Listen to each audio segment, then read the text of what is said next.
perkenalkan, nama saya Salwa Julfana Munada dengan NIM 44422201115 bersama teman saya Siti Elsa Muhaliza dengan NIM 44422220046. Kami di sini akan menjelaskan sedikit tentang sejarah dan perkembangan genetika.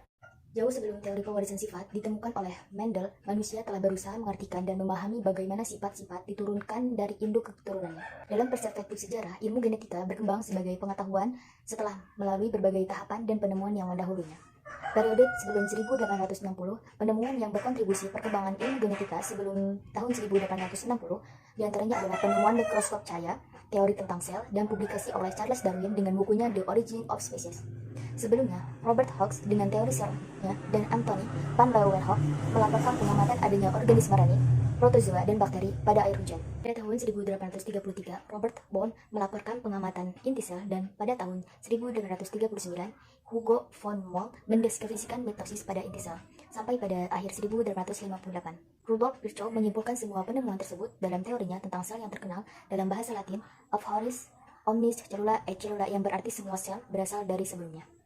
Sampai pada akhirnya di tahun 1858, ahli biologi memahami bagaimana sel berkembang dan mengetahui tentang inti sel. Menjelang akhir abad ke-19, ketika seorang biarawan Austria bernama Gregor Johann Mendel atau biasa disebut Bapak Genetika berhasil melakukan analisis percobaan persilangannya pada tanaman kacang ercis. Mendel mengamati pola pewarisan sifat demi sifat sehingga menjadi lebih mudah untuk diikuti. Karya Mendel tentang pola pewarisan sifat tersebut dipublikasikan pada tahun 1866 di Proceedings of the Bern Society for Natural History. Namun selama lebih dari 30 tahun tidak pernah ada penelitian yang memperhatikannya.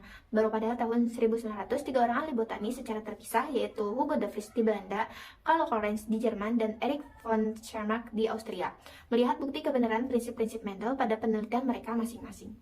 Semenjak saat itu, hingga lebih kurang pertengahan abad ke-20, berbagai percobaan persilangan atas dasar prinsip-prinsip Mendel sangat mendominasi penelitian di bidang genetika. Hal ini menandai berlangsungnya suatu era yang dinamakan genetika klasik. Selanjutnya, Walter Sultan di tahun 1903 mengeluarkan hipotesis perilaku kromosom yang dapat menjelaskan teori pewarisan sifat Mendel. Hipotesis ini pada akhirnya menuntun ditemukan teori bahwa gen terletak di kromosom. Dilanjutkan oleh Alfred Sturtevant yang menciptakan peta genetik pertama yang menggambarkan bagaimana gen-gen tersusun dan terpaut dalam suatu pautan pada kromosom. Pada periode 1944 yang ditandai dengan ditemukannya konsep material genetik atau DNA dan genetik molekuler, banyak ahli genetik yang melaporkan bukti-bukti penemuan mereka bahwa material genetik adalah DNA, bukan substansi lainnya.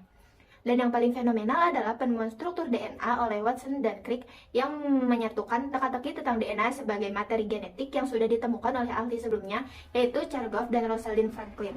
Sejak itu, teori dan ilmu pengetahuan tentang gen dan pemanfaatannya terus berkembang menciptakan ilmu-ilmu baru. Sekian dan terima kasih.